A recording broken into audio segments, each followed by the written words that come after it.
Hello, everyone, and welcome to another episode of the Love Fruit podcast. If you'd like to keep up to date with the podcast and get regular updates, you can go to fruitfest.co.uk, sign up for our newsletter there. And you can also find us on YouTube and other places. So thank you for joining us today. Our guest today is Jonas Callewaert from, Hello. from the USA. And Jonas is quite an interesting story that I wanted to share and wanted to learn more about, really. But the way that I came across Jonas is probably familiar to many people is from his many contributions to online forums, in particular 30 Bananas a Day, which he was a um, big contributor to, and a lot of other Facebook forums. And I would say, Jonas, you've been a little bit infamous for the way that you've stayed in some of your ideas and thoughts. Um, but it's all good. Yeah. So, Would you like to introduce yourself a little bit to us? Yeah, that's a good one. Sometimes when I hear the word from, I think I don't know if I really have a from, but the USA, because the USA is so divided right now. Like I could say I live in Phoenix, but I when I say from, some people say, where are you from? And I think, that's a good question. Maybe I don't have a from. I'm where I'm born in Charlottesville. I'm a citizen of Belgium and USA, and I was raised mostly outside Santa Fe. I grew up somewhat in Philadelphia, and I moved back to Santa Fe, and I went to school in Phoenix, and then I tried to move to Los Angeles, and I came back to Phoenix. But yeah, where I'm from, but it's a good history because my mom ran away from Philadelphia because she didn't want to live in a dirty city, and she didn't want to be, having a lot of kids and be crowded. And she came from Belgium, which is very crowded, and it's some pretty. There's some authentic. Phoenix is very pretty, but she had digestion issues. The Belgian diet, I don't know, you maybe know, Europeans don't eat the healthiest. They'll eat whatever they can, whatever you find, and they'll struggle. And this tribe wants growing land here, and that tribe wants grains here and potatoes there. Whatever food is able to grow in those climate and region. And so people ate, and she had a horrible digestion and irritable bowel syndrome and stuff like that. And so my father had found in Turkey, Victor, well, not Victoras Kovinskis, but one of his students of Victoras Kovinskis and Ann Wigmore were named Stephen Haas and Ellen Haas, and they were teaching health food and raw foods. And they told him about eating watermelon rind juice and how that would help him with his dysentery. And he did that, and he told my mom about that because he met them before he met my mom. And my mom remembered that, and she went out and sought out these people, Stephen and Ellen Haas, who ran a place called Temple Beautiful in Philadelphia, which is like a raw food school or cafe or restaurant. And that place eventually burned down, but she had left before that happened to go to some vegan Tennessee farm to have me, but she didn't make it and had me in Virginia, but then proceeded the rest of her way to go plant trees in the gold mine areas where the Don Diego and Coronado and different gold, Spanish pioneers had came to look for gold. Uh-huh. But she planted a lot of trees in that area. So I grew up kind of off-grid, buckets of figs, buckets of dates, making my own almond milk every morning. And, doing that when you get involved in public school, when you're done with Montessori and the little private preschool stuff, they, get you into this program where they try to do all these weird things to kids. They try to grind their teeth and give them vaccinations and many things that the school system and government has programmed and planned for children in America, which I had exemption forms for. So I became aware all of a sudden of all these things that were being done to my peers and that I was exempt from because of religious exemption, which was really more, they call it Christian Science, the people who get to be exempt from vaccinations. But I think anybody can say I'm religiously disagreeing with something, and religion can be anything you want it to be. You can say I have my own new religion and I'm a Scientologist, or I have my own new religion and I'm a Seventh-day Adventist, and Seventh-day Adventists are one of those raw food people. We did a raw food potluck here in Phoenix. I've been going to this raw food potluck since the year 2000, and it's a monthly event. And I swear they're like on their 280th potluck right now or something. And we just had one a few Saturdays ago, and it's good. It's a little gourmet, and as I was going to one of them, it's called the Loving Hut. I don't know if you've heard of the Loving Hut or the Vegetarian. Absolutely, and I know the sort of story behind it with the Supreme Master and all that stuff. Yeah, the Supreme Master Ching Hai. She thinks she's the reincarnation of Buddha and stuff like that. And she meditates. She's got a huge following. She's got a TV station. And I was there eating, and I was like, there was a raw food cafe chef named Jeff, and I was like, why aren't you eating anything? He's like, well, there's nothing I can eat here. And I'm like, what do you mean there's nothing you can eat? And even the tomatoes they have was cooked. They make a fresh orange juice that's pretty good. But other than that, there's nothing. Everything fake soy this, fake soy that. And then so I went home immediately and I Googled it, because he dropped Mike Arnstein's name and he had dropped Doug Graham's name. And so I went home and I ordered the 80-10-10 diet book from Amazon. And little did I know it was coming from someone we're probably both familiar with, Matt Monarch, who was selling the 80-10-10 book at the lowest price. And he slipped in a Xerox handwritten letter saying, don't follow this book and everything is wrong in this, or whatever he said. Wait, stop. Wait, seriously? Yeah, this is Monarch. Matt Monarch, we already know to be a little bit of a shyster. He's trying to sell stuff and, be against it, hygiene. He was selling the book, but he had a letter in it saying, don't follow this book. Yeah, totally. And now we know Matt Monarch is like broken veganism, I believe, even I think someone told me that recently. He's gone off the rails some other way, but I don't follow him that much. So I just, back in the day, back when Harley Johnstone and 30 Bananas a Day and Freely, Leanne Ratcliffe, or all these people were, trying to pick up, everybody's trying to start something new. I mean, back when the first fruit Woodstock happened, when people were together, there was the guy doing all the body weight exercises, and sure, there was sure Mike Velocity was there, and Ted Carr was there. A lot of the original group, I guess I could call it, of the 2008 group that got together. And 2011 was the first year. 2011, okay. Yeah. Those were good times. It was, like you said, it was a little bit of controversy because everybody was kind of new to learning it, and some people can be a little bit more. The faster I dug into it, because when I ordered that book, but what year was that you got into it? In 2008, 2009, I believe. Yeah, so around about when it was first published. It was Thanksgiving, yeah. Of that year. So it's like, we don't call it Thanksgiving, we call it Thanks Living, because we want to, there's kind of a vegan movement here. A lot of people in direct action everywhere. A lot of people doing animal rights stuff. A lot of people, they want to meet up and, stand up. We did a ton of circus protests and stuff. And actually, the circus no longer happens here. So that's good. Mm-hmm. So you got the book, but just to go over your childhood a little bit, your parents or your mum was actually already into raw food and the whole concept. So you were sort of brought up in that idea. Is that right? Yeah, sure was. Yeah, it was fun. She was big in the wheatgrass. She was one of the Ann Wigmore, they make wheatgrass shots, put them in their eyes, and take shots of wheatgrass. And Doug Graham calls it protoplasmic poison, or a stimulant. And the whole concept of stimulation really became more prominent to me, because when they, you order something on Amazon, they say, well, you like this, you maybe will like this too.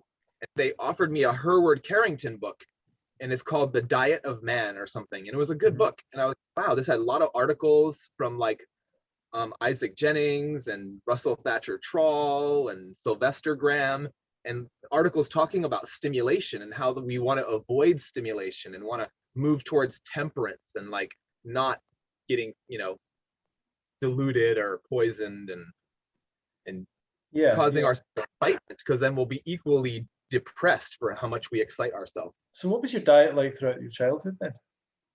A lot of almonds. I mean, me and my mom used to make these raisins and walnuts and ginger and stuff like that, and roll them into balls and sell those. Sometimes dates, sometimes coconut, flakes and meat. Lots of greens. We did a lot of growing our own greens.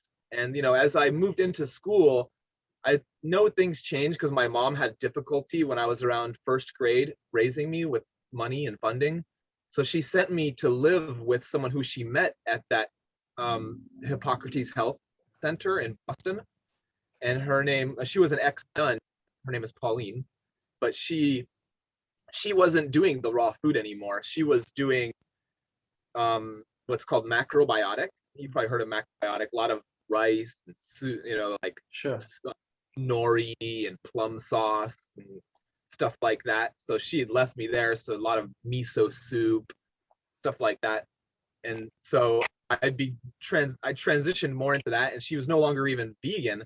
So she made me think when I was like up to third grade, I thought I invented double cheese pizza at Pizza Hut or something, because how stimulating cheese is with the opioids and the gluten, and a lot of those things make us crave it. And, so, I kind of lost that way there then, but I came back to the whole vegan concept, and with these Rastas, white Rastas, they have the dreadlocks, but they don't have, they're not melanin. So they believe in the Rastafarian culture, and Rastafarian has this thing called Ital Vital, which is pretty much like natural hygiene, just looking towards nature and, Sure. giving, respect towards the different principles of air and water and, living foods. And there's like Aris Latham is a guy who's kind of down there doing that, I would say, the sun-fired food or whatever he would call it.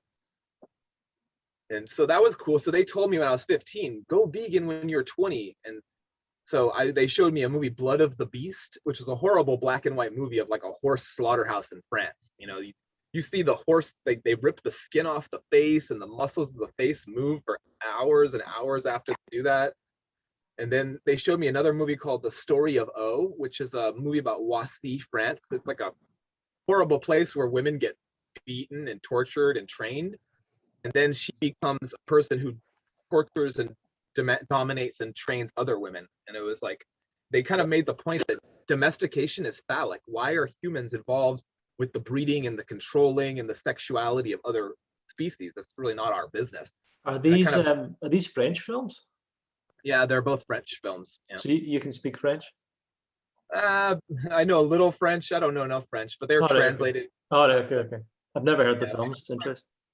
I took French in junior high, and I know Belgium is half French speaking. But my family's on the Flemish, the Dutch side. Right. Okay. And I tried very hard to learn Dutch, so I know a little bit more Dutch. I took German class. I took French class, but my dad learned Arabic in the Navy, so he's actually a translator for Arabic.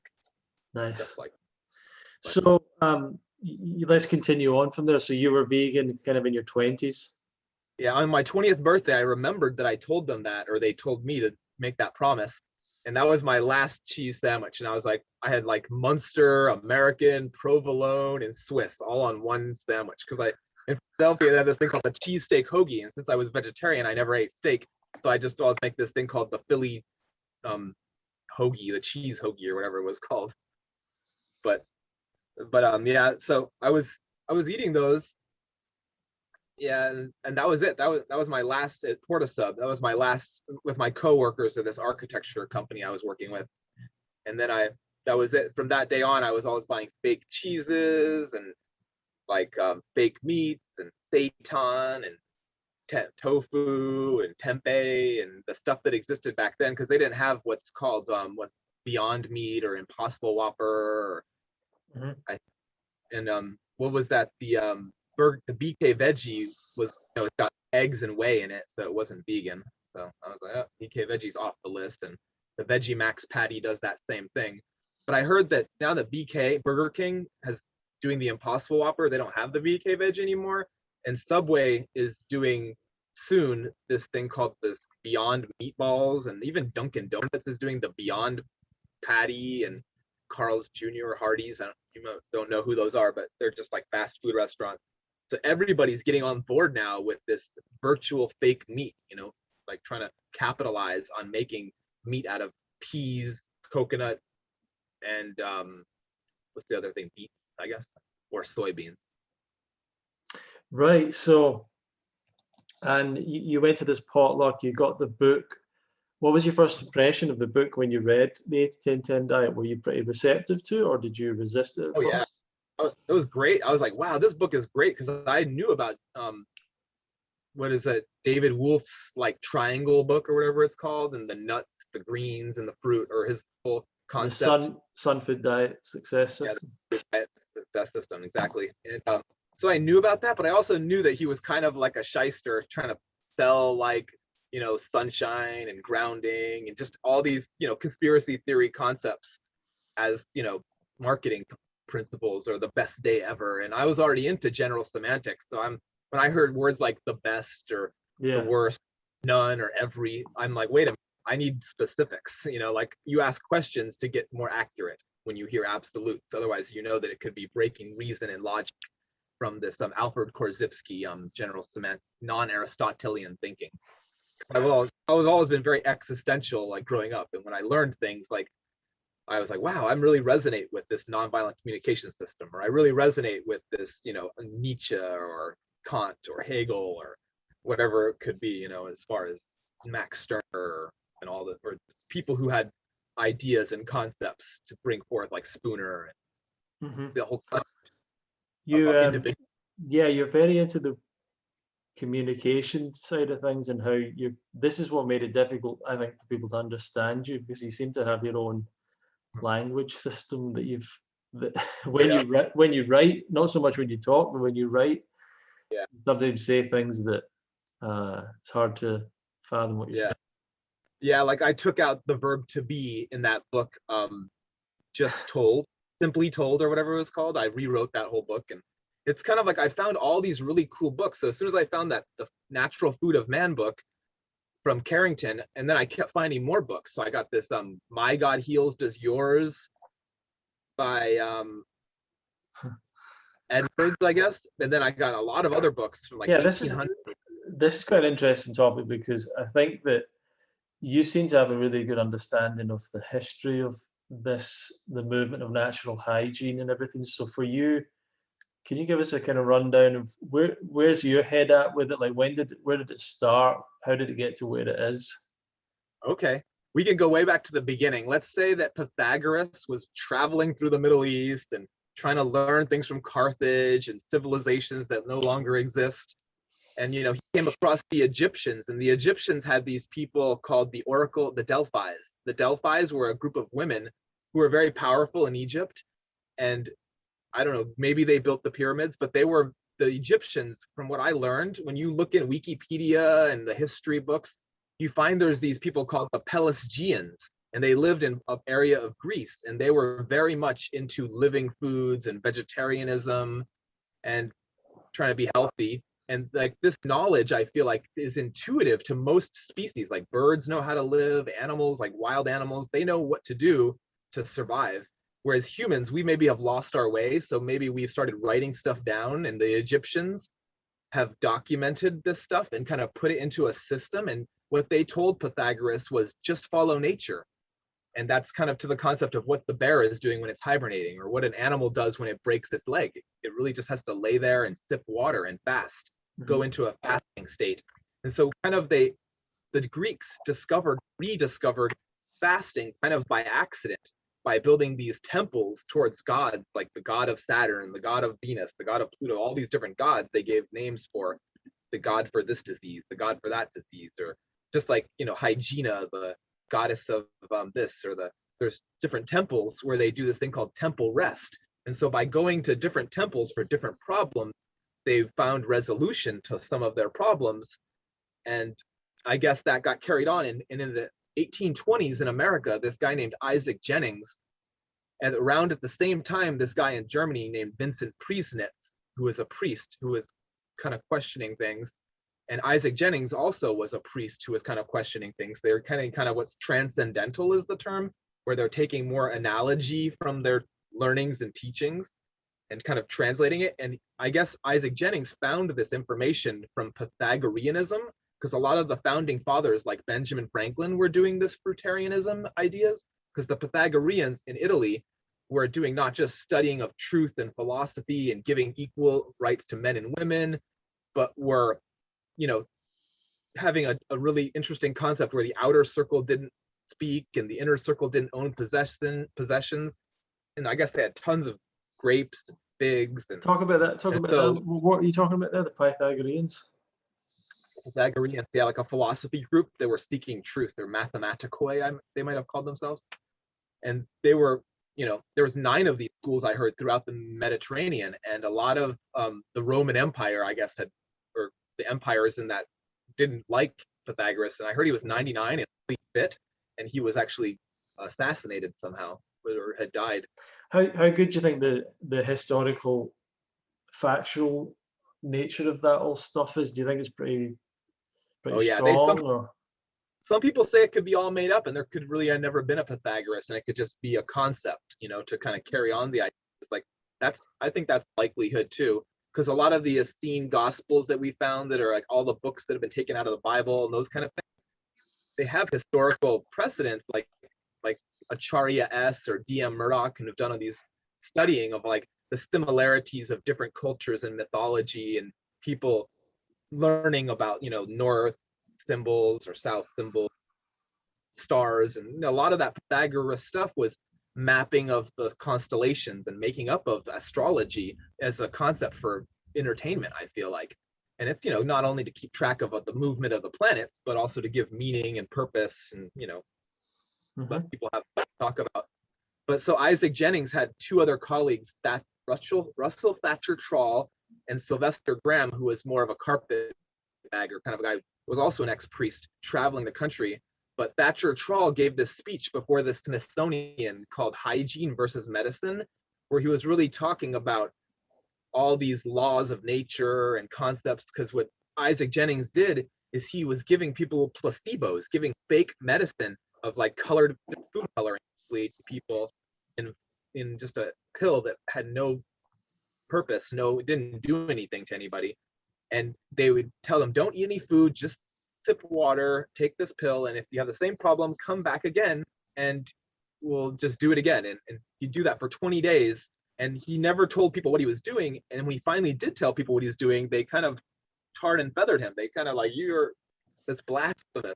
So he was fasting people, but he was pretending, he was making them think he was giving them medicine, but he was just giving a placebo and telling them to fast, essentially. Totally. Yeah. And so he found a lot of success though, and he wrote a book called The Tree of Life. I actually have that book, and it's Isaac Jennings. Yeah. What era would that be? What kind of timeline do you think that was? 1700s or 1840 something? Okay. Because he told about this idea in 1820s was when the concept came to him, but then he didn't publish his book until 20 years later. So he had a few other books too, and I've really enjoyed reading some of that stuff. It's hard to read because they speak an older kind of English language. Yeah. F's or S's, stuff like that. But you know, it's interesting, and it's really mind blowing to like learn this, because then it goes from person to person. And then there's this guy named John Henry Tilden, who they started these things called sanitariums, where a sanitarium was kind of like a spa where you would go to do what Florence Nightingale did for the Revolutionary War, just get people in sunshine, fresh air, and some water. And that was the best healing that came about because of obeying the principles of nature, not poisoning people. And people already knew about these concepts from early on. So a lot of the medical concepts from early on, even from Hippocrates on, have been poisoning people, have been bleeding people and blistering people and using leeches, and just all these concepts are very barbaric, you know. Or like, and so what? Yeah, absolutely. So you were talking about the lecture he gave, medicine versus hygiene. So Tilden was the next one after him. Yeah. So after Trawl gave his speech, they said half the country turned into there was more than 50% of the hospitals were sanitariums rather than medical hospitals, because people were really into the concept in the 1850s, and the food combining chart and physiology school started all that. So John Henry Tilden was the next guy who came in the next generation, and he gave a job to a guy as his magazine publisher. He published in Colorado. He had his school for fasting. he published a magazine called Hygiene Times or something like the Hygiene Review.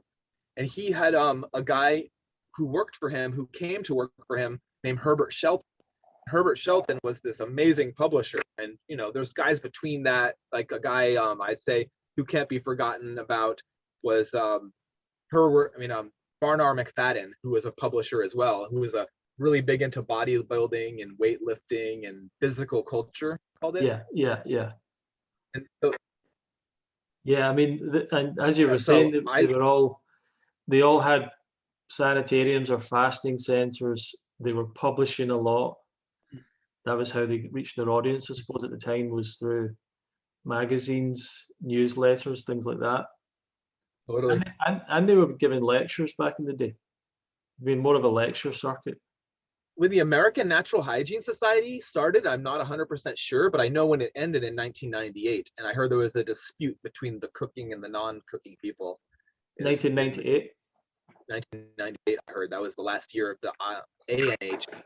There's still a thing called an INHS, but I think that's just a website, and it's a Facebook group, which someone made me an admin of. And I like having the admin power in there because of who else, the fasting guy, Lauren Lockman has admin in there too, and he's been a kind of really cool guy as far as talking and running a large fasting center. And, you know, I went to True North and I saw their fasting center, and, you know, people aren't eating raw there, but they like the concept of raw and they want to learn more about raw and the ideas in their mind, but they're in the more in the no sugar, no oil, no salt idea. And, right, you know, the Berman and, you know, what's the other guy, from the movie Forks Over Knives, Campbell, yeah, and then McDougall, and yeah, those guys. Yeah. So here's the one thing I want to ask you about. You've read these books, you've read these old books. They're full of wisdom, they're full of great ideas. But my impression is that a lot of these guys believed in a natural diet, believed in a raw food diet, but very few of them actually stuck with a raw food diet, or even had a diet that people could do and could enjoy. Am I right about that, or am I wrong? I just feel like there was a time when they had this thing they called it brawn food. Brawn. I don't know if you've heard of you ever seen the movie? It's called Road to Wellville or something like that. And it's Matthew Broderick, right?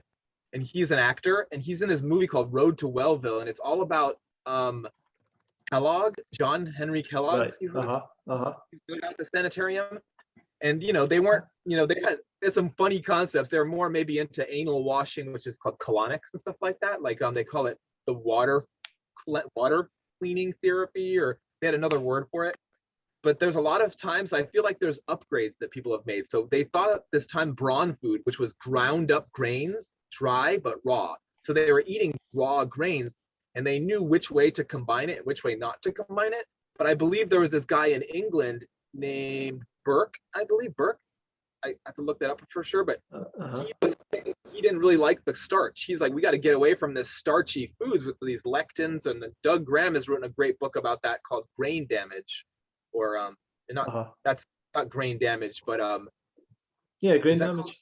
Grain damage, right? Think about starch solution, but yeah, that's a different book. that's not solution so much. I'm thinking starch pollution, but I'm like, no. That's right. I remember you saying that.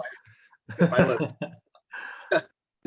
Like I sing those McDougall songs about how he's like giving people insulin because he has to give them salt and sugar, because if he doesn't give them that, they won't take his medicine. And I'm like, yeah, McDougall busted. But yeah, there's like, I feel like those people upgraded, so they progressed by getting better. And so Doug Graham's book is in that progression of these next books. Like David Klein is another guy who made book like about what's that problem they have with the gut? Colitis and Crohn's. Self-healing colitis and Crohn's. Yeah. So I've always thought that these guys, they obviously fasted people, they help people get well. It was mostly a vegan diet, although some of them at times were promoting like goat's milk and stuff.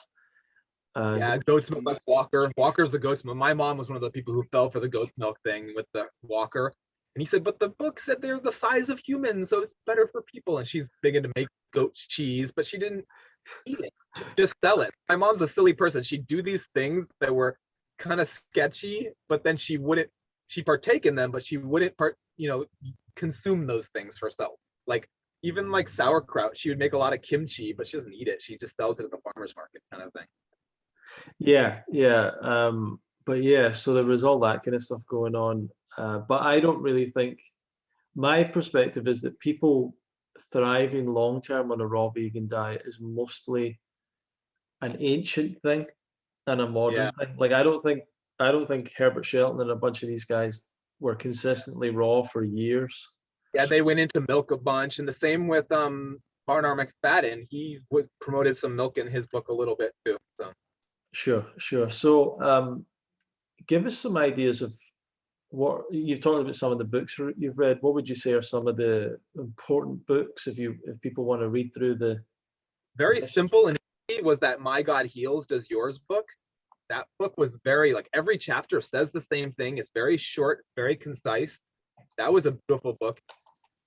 Anything by that Nathan, the guy Nathan, the last name of it is it's tricky. I wish I had, see, the problem is I have, my library is now in my storage unit, in my storage book, and I'm living in this Volkswagen bus. So I only have a few of my books out of storage here. But in storage, if I had my whole library there, yeah. The Doug book was very mind-opening. And as soon as I got the 80-10-10 book, I went to the Mexican market and I bought all the fresh fruits and vegetables for like $30 that were on sale. And from that day on, I was on a more than 8 to 10 year continuous raw vegan, doing it fully raw like Christina and her teacher John Rose, but he's more of a juice, solid vacation guy. But yeah, I wish Doug Graham's wife, actually, Rosalind Grooven, her book was very good, actually. I have that in PDF. That book, she kind of retired, I suppose is the term. So she's not really active, but she did go to the Woodstock Fruit Festival and spoke, right? She was never at the Woodstock Festival. She had, not that she wasn't invited, but she had a strange issue with not being able to get into the US for a while. Yeah. For some reason, or I don't know, her right to go in the US was stopped. But in the US, I never knew why, but it was a bit weird. I was reading the description of the UK Fruit Fest group before I was in this blog, and I guess in there it said the different speakers, and I guess she was listed as one of the speakers for she's been at UK Fruit Fest, most of the years, So do you like the Shelton books? I've never really read a lot of his books, but I do like a lot of his books. I feel like they're really good. Like, he was really all about it. Like, he, I know that Nathaniel Pritikin was the guy that had the 955, the 80-10-10 concept for athletes and cutting down protein to get higher performance with higher carbohydrates. But yeah, it's interesting because there is the natural hygiene side, and there's also the sort of, which was talking about a natural diet and fasting and raw, and there's the vegan or the plant, maybe you call it plant-based side or whatever, which was people starting to realize quite early on that a plant-based diet was the ideal low-fat plant-based diet. So you had various, and this, like, the kind of scientific, a bit more scientific side. The Forks Over Knife crew, they were like, we got to cut the fat down to get the atherosclerosis down and the white blood cells. Yeah, Pritikin, and that's the kind of way it goes back. What do you think about Arnold Ehret? Did you read his books? Arnold Ehret, I feel like a lot of people give him more credit than he deserves. I've read a lot of places that he was kind of like a dunce who just took ideas from other people, and then someone eventually dropped an anvil on his head off of a scaffolding. Jeez. And he thought everything was mucus. Mucus was the problem, but not recognizing what caused the mucus. So, like, more the cause and effect wasn't really in his purview. And then another guy who's like that everybody gives a lot of credit to. What's that guy who's black guy who died in prison? who a lot of people give a lot of credit to. They say don't eat avocados because they're mucus forming. Because Oh, this guy, Dr. Sebi, that Davey, guy. yeah, another one. Yeah, another one I don't like is Morse. He's like selling, antler or adrenal glands from animals. He's like, we'll kill a bunch of animals and we'll take all the adrenaline gland out and we're gonna make our adrenal formula. And he's big into the fruit, and he creates a lot of new fruitarians and a lot of people into natural hygiene. Definitely does, yeah. But then he's got this school, and then people get the certification and they have like become teachers and all this stuff. But at the same time, that's not totally vegan, and it's not totally like cleansed from the herbs, because he's big into the stimulants and the adrenals. And I tried herbs a bunch, and I was like, yeah, I didn't get the effect I want. And I get the idea that if you poison yourself, even with the lower level poisons, you can suppress your symptoms a little bit, but that doesn't really address the cause, because the body's having those symptoms because it's a healing crisis. Like, we're going through something to get rid of what is causing the problem. And if we're just going to put low levels of, strong herbs, yeah, we can make ourselves less hungry and get into more of a fasting state, which is really kind of what's happening. But at the same time, he says hygiene people are crazy, the same way that I don't like another guy, Brian Clement. It's probably not a good idea to deal with dropping all these guys' names, but I'm not a fan of them. It's not like people are going to be like, oh, you're going to go be the big fans of them, because he doesn't. But he stole the Hippocrates Health Institute, I feel, from Ann Wigmore. And he's another guy who's like, oh, hygienists are just crazy. I wish they should all die. And I'm like, really? He said they should all die? So like, people have strong opinions, and people around food, like, people will bug me ever since growing up just because I don't eat meat. They're going to like poke and prod at me. Oh, won't you do this because of that? Or why don't you do this? Or would you do it if you this? And I'm like, no, it's really just not my plan. I don't want to do that. And if you don't want to do it, don't do it. Because my mom always tells me, don't tell people what to do. Just let them ask you. Let them come to you and ask you if they want to, know something. But most people aren't really asking genuine questions. They're more asking, instigation questions. Yeah. So what do you think about the more modern? So you get up to Herbert Shelton. I think he died in about late 70s. And by that point, well and truly, the medical system had completely dominated. Oh yeah, they shut him down, shut his schools down. T.C. Fry was his student, the guy that Doug Graham learned from. And T.C. Fry wrote a great book called The 101 Lessons of the Life Science Health System. And that book, there's Swayze Foster is actually selling that book and profiteering off of it, and made a website off of it. And it's good for reference. I really like that book for reference. But Swayze Foster went and left us in our raw foods, and she made some good videos. And then so did Nick Ocado, made great videos, and then they burned us. And I'm like, what, you guys are supporting us, promoting us, and creating a great platform, and then all of a sudden you're burning your platform down and changing your message to try to coach people or torture yourself by being a feeder or a eater. Yeah. They both managed to develop a much bigger audience from not being raw vegans than raw vegans. I think a lot of people do that. They want the money. They're after the money. It's like an artist who sells out. I'm not going to stay underground. I'm going to go mainstream. It's like, yeah. I hear you. So TC Fry, but you're coming up to, like, it feels like there was quite a big movement in maybe the 90s or something with raw food becoming a bit of a big thing. You had David Wolf, you had guys like that. Mm-hmm. And you had, what's that guy in California, the sister of Marcus Rothpants? Giuliano's sister, yeah. What's her name? I can't remember her name. I know who you're talking about. Yeah, but they're making videos together. They're not the most hygienic, and but they did inspire a lot of people, and he does make his consistent positive message. Yeah. Oh yeah, he's great. Yeah.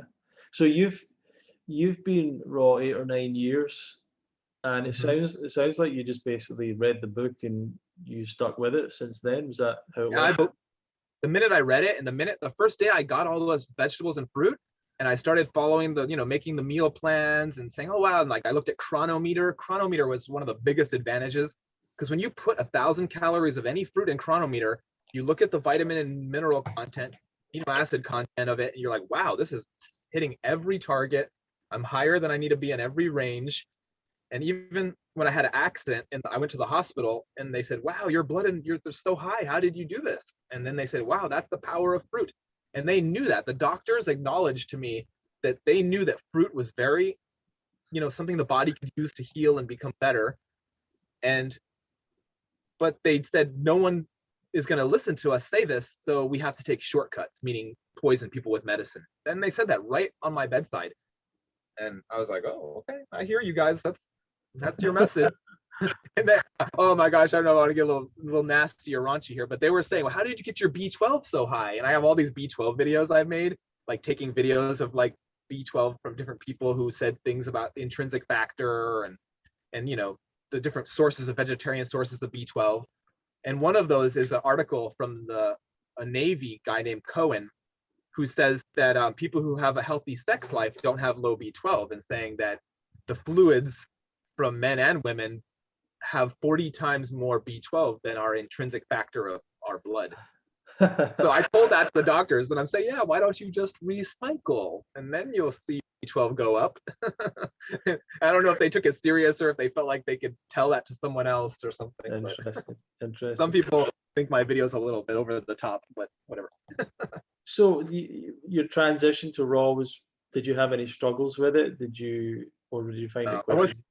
I didn't even have a transition. I just went 0 day. Day one, I never looked back until about 10 years, because I was like, oh man, I'm gonna try this. They wanted me to, these medical doctors wouldn't leave me alone after someone tried to kill me. That's a different story, but I had all these ribs up, metal plates on them, and all my lung was collapsed. And so they were giving me these blood tests and all this different stuff, and they said, oh, your iron's a little bit low. It wasn't out of range.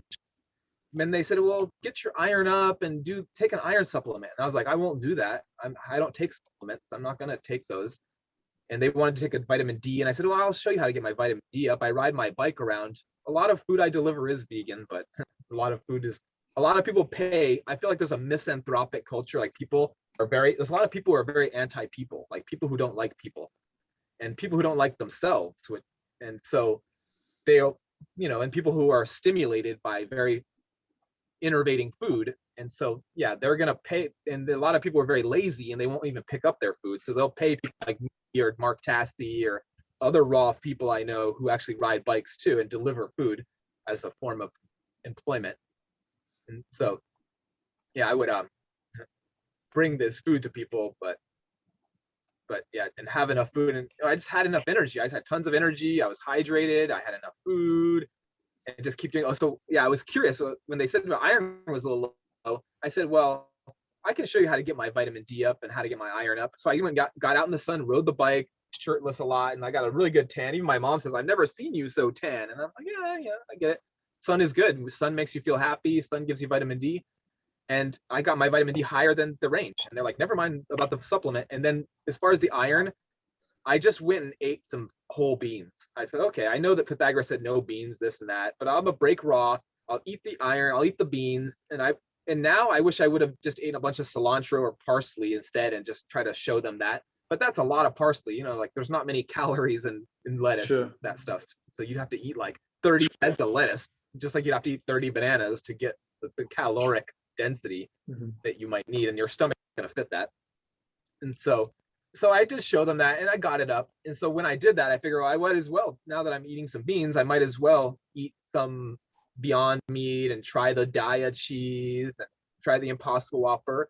And so I've tried these different things, and I'm not impressed. They digest okay, and they make you stink though. That you're gonna have onion, you have onion, arm pepper, armpit, I mean. And you're gonna have, there's MSG, they call it heme. Heme is like a yeast they grow and they kill, and they make it into that's the meat flavoring supposedly. Right. Weird. So there's creative things, and they've got the marketplace covered, and there's tons of stuff, and they want to go into McDonald's with the McPlant, and want to go into Taco Bell, and they're already in Del Taco with their Beyond Tacos. And So I've tried it, but then I'm very happy to go back to fresh fruit and raw. And then, I will compromise sometimes to introduce someone new and say, well, yeah, this is better. Try this other version, or why don't you eat some of this? That, So are you raw now? Are you raw at the moment, or you back and forth?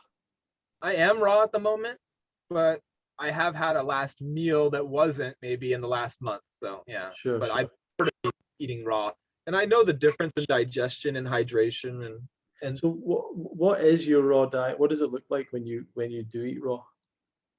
I mostly go to, again, I still stick with what I originally did. Here we have, like, in Arizona, we have unlimited citrus. So we have oranges, grapefruits, tangelos, pomelos, lemons, tangerines, mandarins, and all this stuff on these trees from like November until even September, or like almost every month except one, actually. Then, half the year, mostly the summer months. But then the other stuff, like, I always like the idea of I'm gonna decide what I'm gonna eat. I'm gonna put acid and a fat together. I'm gonna put a subacid and an acid together. I'm gonna put a sweet and a subacid together. So I kind of like try to get enough to have 3 meals worth of food to prepare on a ripening rack. And papaya is always gonna be like 2 pounds for 88 cents. So I always gotta, like, they gotta smell good. I won't buy them if I don't smell good. That's huge. And then coconuts. We got the dry coconuts, the fresh coconuts, and the Thai coconuts. And those will be like, you get those for $1.50 a piece. And so I get a lot of coconuts, and I like making coconut. Like, coconut and melon are the fastest digesting. I always go for what digests faster first. So what's going to be sweet. And I'm climbing date palms. I have freezers outside full of date palms, dates, like Black Sphinx and Hyani and different fresh dates. I found these fresh dates here in Phoenix, and I started climbing the palm trees. Mm-hmm. I said, this is untapped gold mine. Like, no one else is doing this. This is totally neglected. There's pomegranates that people neglect here, the citrus that people neglect. There's all the cactus fruits that I've been eating. I make prickly pear. Maybe the season's like almost over, like next week, but there's 2 seasons, the middle of summer and the middle of winter. 2 harvests, like, on equinox. So all these cactus everywhere outside the city, they're like red and beautiful, and they taste sweeter than strawberries sometimes. And then, of course, you can get mangoes at all the tropical stuff that comes in. And then, of course, honeydews. And then, like, you get the little mangoes, 5 for $1 this week on the altalfos. Wow, that's good. They're not ripe. Sometimes you got to wait 3 weeks till they get wrinkly and they smell good before they taste good. But then, of course, bananas and pineapples, and I always like to make sauces with bell peppers and tomatoes. And so it's just very simple. I try to keep it very simple, but I like to experiment a little bit. So I'm not scared to break the food combining rules sometimes. And at the same time, I'm aware of what I have to do if I break rules, by eating a lot more lettuce the next day or eating a lot more greens. And I know originally I stayed away from turmeric and ginger, realizing I don't need something anti-inflammatory. But then I also realized if I'm having something anti-inflammatory, it's not hurting me, and it adds a little bit of dynamic to my sauces. So I've been enjoying that. And I don't know if you want to talk about this. I think you had a problem with your daughter or something. Do you want to mention that? Yeah, that was horrible. I have a son named Isaiah, and I met this girl named Sonia Simmons at this raw food cafe called Rawsome, at this co-op called Gentle Strength Co-op, where I was actually a board of director. I had ran for election, and I got elected, and it was very tumultuous. There was like indemnity, and in the red, and like they're mismanaging their money, and it was going to go out of business, and they had to move locations, and Whole Foods was going to buy the building and they built like a 10-story Whole Foods there now. And that co-op moved, and they micromanaged to death. But I met this girl there, and I was so entranced. I was like, wow, who's this pretty girl with these beautiful eyes? And she's in this raw food restaurant.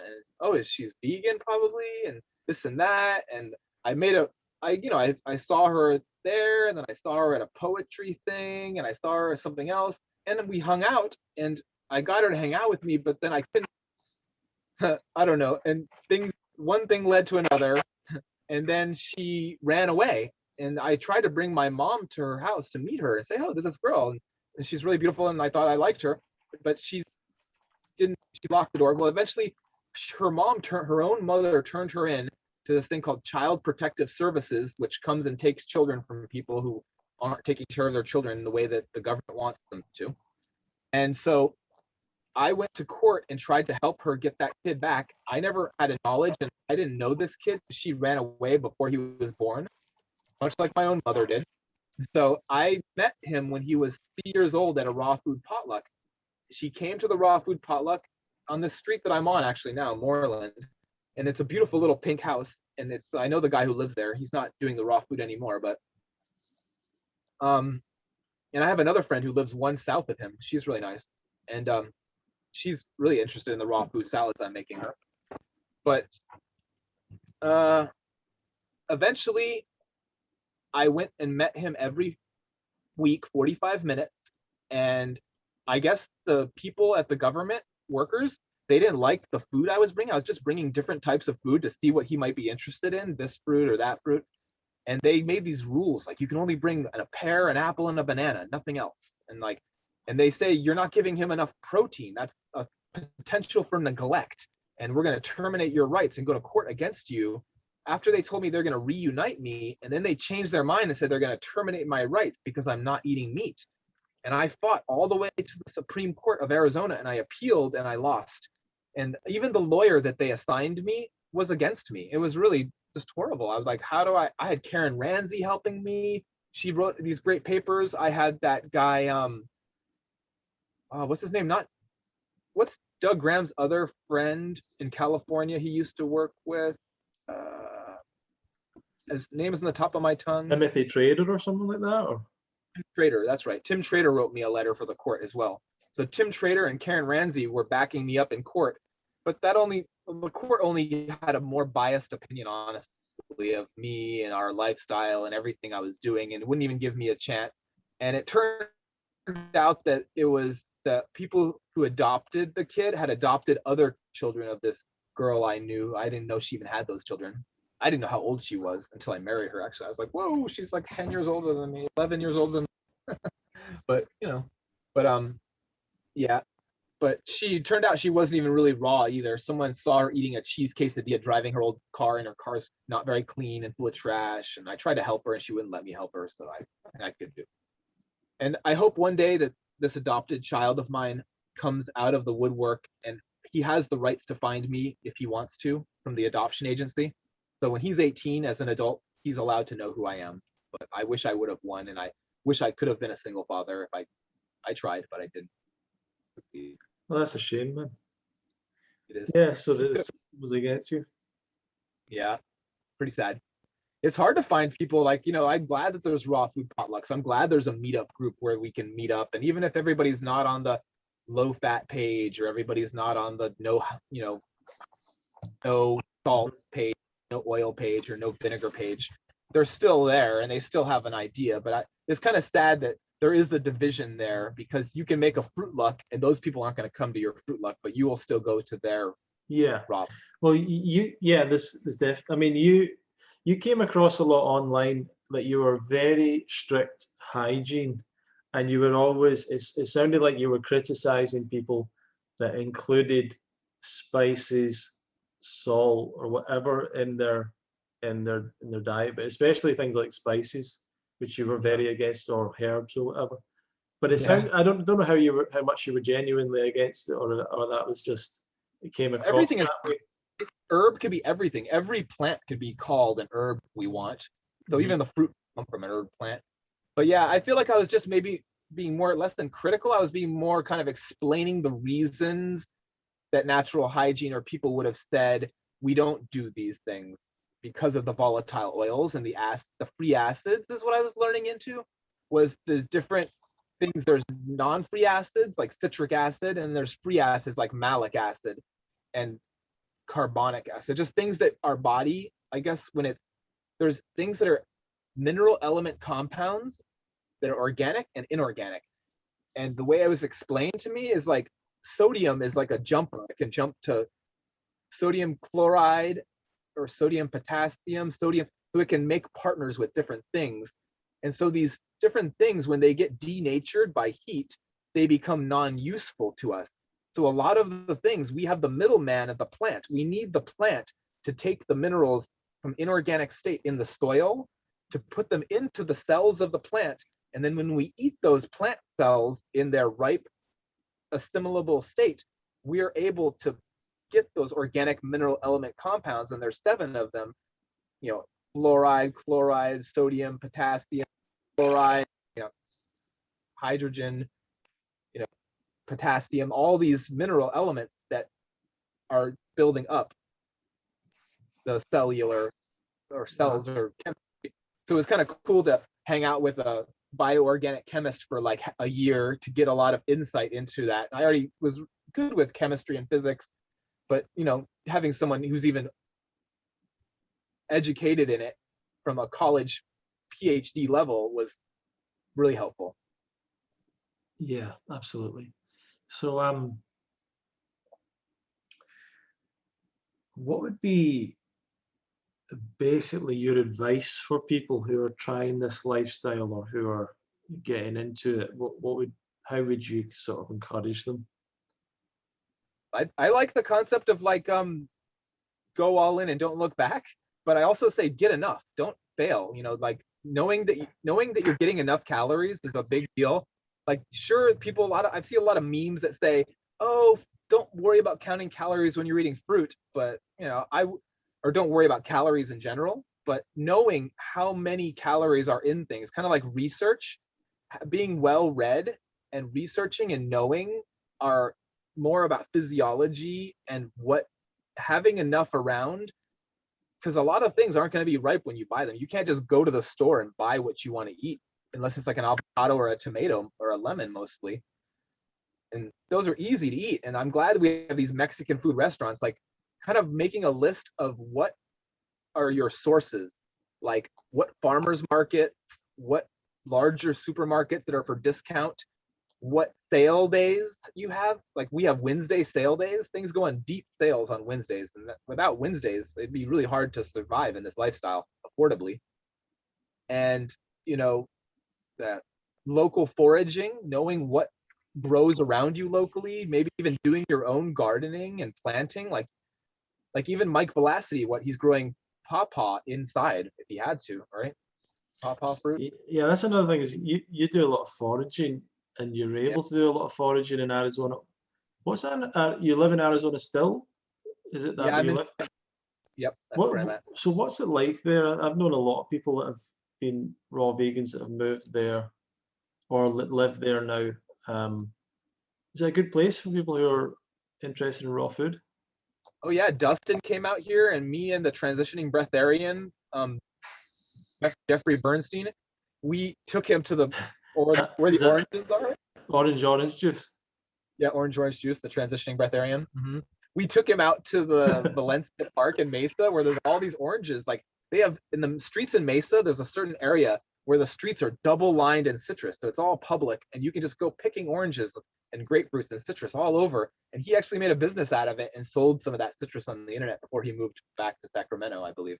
With Yeah, that was a guy who's, for some reason, his name on Facebook was Orange Juice, and he was always saying that everyone should try and transition to like 900 calories a day of juice.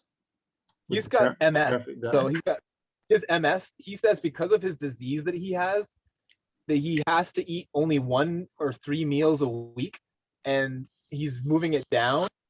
But at the same time, yeah, he's not eating all raw, right? But he's but he that's what you were telling me, that he was saying that he was doing that and then doing something else, as is so often the case with people online claiming extreme things.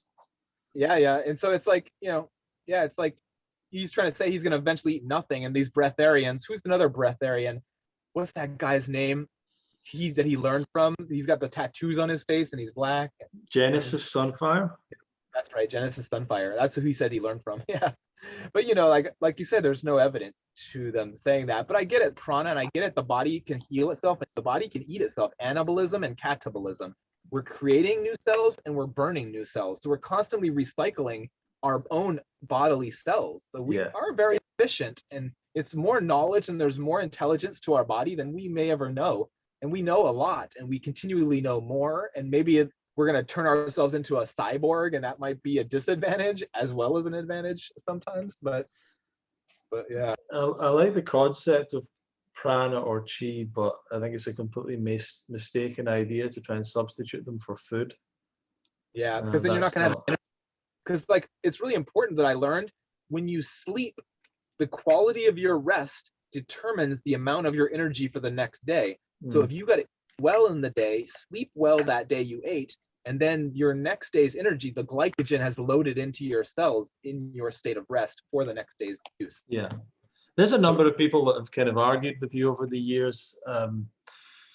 Supplements, what's your view on supplements? And I think you used to get, I mean, I've had debates with different people about supplements as well, but what is your take on it?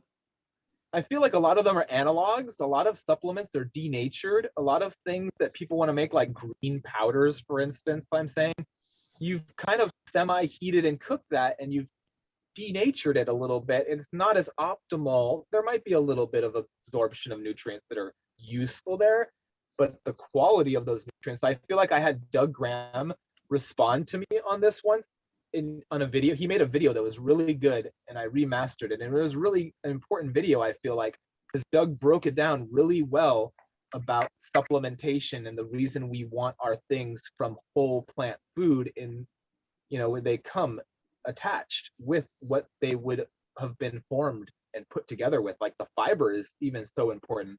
Like our microbiome, the same microbiome they say lives in the soil, lives in our gut. And that microbiome breaks, their food is fiber. So if we're not eating a good amount of fiber, we're not feeding our immune system, basically. And that's what, like 80-10-10 book makes it very clear. We're eating orange juice with pulp. We're not pulp-free orange juice because we want that fiber. And we're not making many other juices. I mean, I maybe make pomegranate juice or prickly pear juice, but other than that, citrus is the only thing I would use. Yeah. So what's your lifestyle like at the moment? You say you're living in the van? I'm living in this van. Yeah, it's kind of it's all right. I had an Airbnb that I was running, and then the Airbnb got sold, and I kind of felt burned about all that, but I'm letting it go. And it's like that whoever bought that house got a great deal. But yeah, but this van, I'm rebuilding the motor for it, so it'll run soon. I have a Volkswagen Bug. That's a 59 Bug that I do drive, but I don't drive it that much other than to pick up food and to forage, because I ride my bicycle to earn, other than selling the fruit that I sell. To just riding my bicycle around the downtown area on Postmates. Delivery? Right, cool.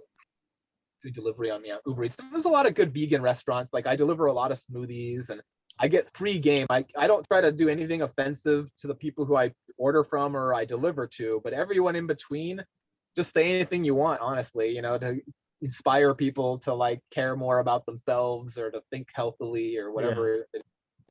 But it's fun. If people wanted to interact with you more, is there any forums that you're active on, or any place that they can follow you a little bit or anything? I'm currently banned on Facebook because Facebook is so ban everybody 30 days for saying anything that's not community standards based. And Facebook is really not happy about anybody not agreeing with the vaccination sales. So obviously I'm on the outs with that. So, but Instagram on Jonas Sunshine, one word, and is I post all my images there, and I guess Facebook and Instagram's Messenger is somehow merging now. So like that. Sunshine's your actual middle name, isn't it? Yeah, that's because of the Pythagoreanism, the sunshine, air, water, rest, and poise that make up the pentagram. And the pentagram is made from the 16 golden triangles. There's 16 triples, triangles that have whole numbers like 3, 4, 5, but there's like other ones, and they add up to 16 of them. And you add them all together, and they form the star. The star forms out of that. Very cool, man. Is there anything that we've not talked about you'd like to sort of share about, or I don't know. I'm having fun with your Friday things. I missed last Friday, but that's been fun. Yeah, it has. Yeah, we're going to keep that going. It's pretty good. That's cool. Yeah, I mean, I just appreciate. I think you're someone that's always been, so many people. I've had conversations about you with people that like, that either you criticize or whatever on a forum or something, and you became like this almost character. I don't know. It's like everyone like loads of people knew who you were. You were just it seemed like you were the most extreme, like, oh no, I had hygiene freak, but I had number one on 30. I think you really like that. I had number one on 30 bad, and when Freely and Durian Rider transitioned to Raw till 4 or whatever, when all those people gained weight and like kind of messed up, because just like Doug says, when you mix complex and simple carbohydrates together, it's like TNT. It's going to create a reaction in your body, and your body is going to develop a lot of white blood cells to be like, whoa, safer. And so like they banned me because I wouldn't give them their approval for their cookery at the time, I guess, and they threw me out of Raw till 30 bananas a day. And basically everyone got banned from 30 bananas a day at one point. Like they were like assaulting everybody. They're like, out of here! If you don't agree with us, you're gone. You don't have the same kind of we have, you're gone. You don't do methamphetamine pills to bike up the doy, you're gone. Like, hey. That was bad when they came out and outed each other for drugs. That was the end of them. They're not as popular as they were after methamphetamine pills. Yeah, they said we do methamphetamine to get up the doy faster. And then they when did they specifically say that about themselves though? I'll send you the link to the video. Actually, but then they were saying Durian said Freely was doing Botox injections, and then Freely said Durian was doing steroids. And then they were like, oh, okay, we're outed. Then Freely was telling him, don't sleep with 15-year-old girls anymore. You got to be careful. But now he's got that girl as his girlfriend. So yeah, I wouldn't say he was sleeping with 15-year-old girls, but younger women, I guess. Yeah, so but that's the funny thing about that website is that they would kind of talk about how they got banned from websites and stuff and forums, but they banned everyone from that website. Like everyone they wanted to control the scene, obviously, right? And they tried to do so many things. Even remember when they came to Woodstock and they tried to make the sugar video, and then John Kohler immediately made the sugar reaction video to them and had them banned from Woodstock. What do you think about that? Because I mean, I personally, I don't think sugar is a part of a truly healthy diet, but I really don't think it's anywhere near the problem that people think sugar is. Depends on the heat you eat it to. Like my mom had 3 rules growing up: no sugar, no refined sugar, no meat, no TV. Because she wanted to keep away from the advertisement. That's the whole reason they even exist. Actually, these people we're talking about is because they're trying to make money off of selling ads. So they're trying to exploit people in order to make money. Yeah. But so the sugar, when you heat sugar, like when I learned acrylamide in 2002, the acrylamide study from Sweden, it shows how when you heat a potato to a French fry, you get 300 parts per million acrylamide. But when water, I had my godmother, that Pauline lady, she was a OSHA. Federal OSHA. I mean, they go to like Occupational Safety Hazard Association. They go to factories and corporations and they test for like poisonous chemicals and regulations. And so she was showing me that 0.03 parts per million is the standard in regulation. Like anything over that is carcinogenic and dangerous. So 0.03 versus 300 parts per million, that's just off the chart. And so I started looking into that and saying anything, and even Starbucks and things in California put this acrylamide warning on their products. And so when I realized that, and I had a secretary at my work who was gluten intolerant, if she even had one bite of bread, she'd be out of commission, have to go home for days, and couldn't come to work. And so I started saying, I'm going to not have gluten.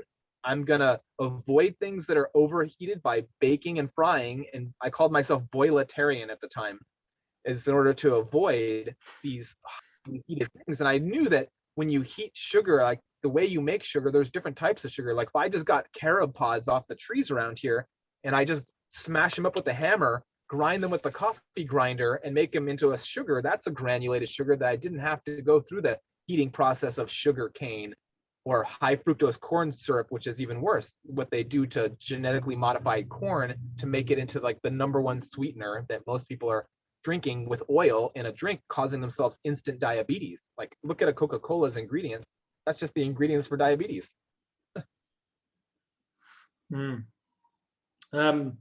Yeah, so well, thank you for coming on the podcast. You've got a lot of interest. What you're talking about acrylamide? What are some of the other things that you would?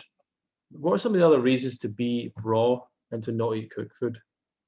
Well, it's to avoid the mucus. I feel like the best reason is the endurance. The lack of body odor is amazing. When I started saying, wow, my poop doesn't stink, like I like that. I was like, this is cool. I can go to the bathroom so much easier.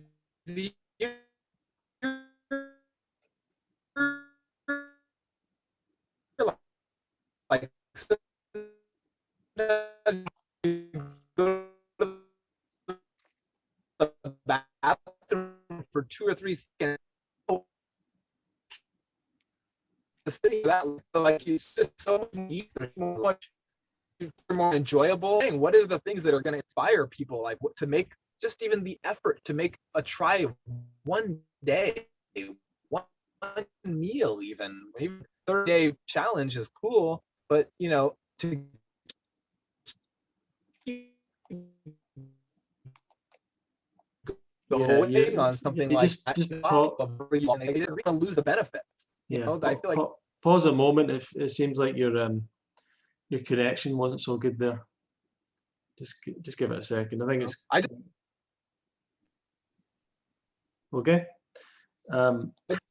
Could you repeat some of that? Feel like the uncanny you don't want to lose. Oh, cool. I was just saying that it's like that it's you don't want to lose the uncanny abilities. You don't want to lose the ease of digestion. You don't want to lose like the mucus, like just not having eye boogers. Like I remember I always had rub my eye when I wake up in the morning. I'd get a little crusty booger out of my eye, and not having that is a huge benefit. I feel like not having the mucus, being able to breathe easier. Like I was taking garlic. I thought garlic was my only medicine, and it turned out that garlic, it breaks down mucus great and makes it you can breathe, but it's not the answer. It was only when I stopped doing things like garlic that I didn't have the problem that I used the garlic for, which I thought was interesting. Well, thank you very much for joining us today, Jonas. You've been a very interesting guest, and I'm sure there's more to learn from you. How would people connect with you again? On Facebook mostly? Instagram, yeah, just Jonas Sunshine. Yeah, Jonas Sunshine on Instagram, or Facebook is just Jonas Sunshine Callewaert. And then I guess I did try to play with the Minds platform, which is also Jonas Sunshine, because they actually pay you for your content. Like Facebook is making money off of you by the same selling ads, you know, selling you ads, selling your friends ads. But Minds actually lets you be part of that process and make cryptocurrency that you can turn into actual money. Minds.com. But then also, what is other? I guess my email, Jonas with 1 2 3 4 5 mixed into it. So J102N3A4S5 @gmail. But okay. Well, thanks for joining us today, everyone. Thanks for watching, listening. Feel free to comment, share, subscribe to the YouTube if you're there, or subscribe to our podcast on iTunes or Spotify, wherever you're picking it up. Feel free to get in touch with us, info@fruitfest.co.uk with any questions. If you want to subscribe to learn more about online events, our festival, other education information, you can go to fruitfest.co.uk, sign up for the Love Fruit newsletter, the email newsletter that we put out weekly basis. And you'll also get notified about any upcoming episode of the Love Fruit podcast. Thanks for joining us today, Jonas. Any last words of wisdom to share? Just eat enough calories and do a little exercise. Make sure you get in the sun enough. Make it a little bit, at least 5 minutes. And buy dates if you want them. Next year's harvest will be even bigger, hopefully. Thank you very much. And we'll see you all in the next episode of the Love Fruit podcast. Sweet. Thank you so much. Great day.